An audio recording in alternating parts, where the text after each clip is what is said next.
ఇప్పుడు జగన్మోహన్ రెడ్డి గారు సశీలుడు కాదు. ఫస్ట్ థింగ్, ఆయన ఉత్తముడు కాదు, నరరూప రాక్షసుడు.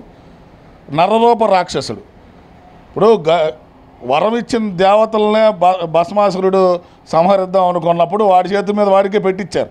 అట్లాగా ప్రజలు ఏం చేశారంటే ఆయనకు 151 ఇచ్చారు.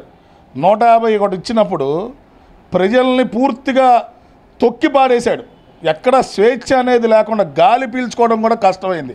ఈరోజు కొంతమంది నాయకులు మాట్లాడుతున్నారు, నాకు సిగ్గుగా ఉంది.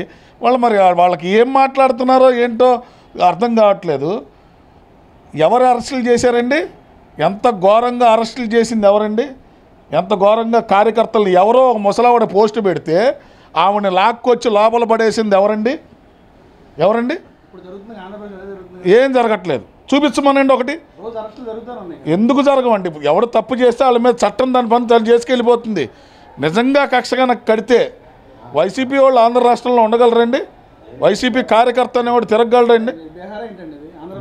నేను గొడవలు జరుగుతాయని అక్కర్లా, ప్రతివాడు పోలీస్ స్టేషన్లో ఉంటాడు. ఎవరైతే వైసీపీ కార్యకర్తలు ఘోరాలు చేస్తున్నారో, గొడవలు చేయడానికి సిద్ధంగా ఉన్నారో వాళ్ళు ఖచ్చితంగా చట్టం దాని పని దాన్ని చేసుకెళ్తుంది. ఎవడు దానికి అతీతుడేం కాదు. నేను కూడా చాలాసార్లు అనుభవించాను, జైలుకి వెళ్ళి వచ్చా.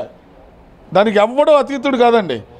ప్రభుత్వాన్ని వ్యతిరేకించవచ్చు, కానీ దానికి ఒక పద్ధతి వ్యవహారం ఉంటుంది. ఏమీ లేకుండా రాష్ట్రాన్ని నాశనం చేయడానికి కంకణం కట్టుకొని కొంతమంది నాయకులు మాట్లాడుతుంటే హాస్యాస్పదంగా ఉంది. కార్యకర్తలకు మైక్ అయ్యాడు, కార్యకర్తలకు పెద్దపేట వేసాడని. ఇంత దుర్మార్గం ఎక్కడన్నా ఉంటుందండి? కార్యకర్త అనేవాడిని లిటరల్గా చంపేశాడు.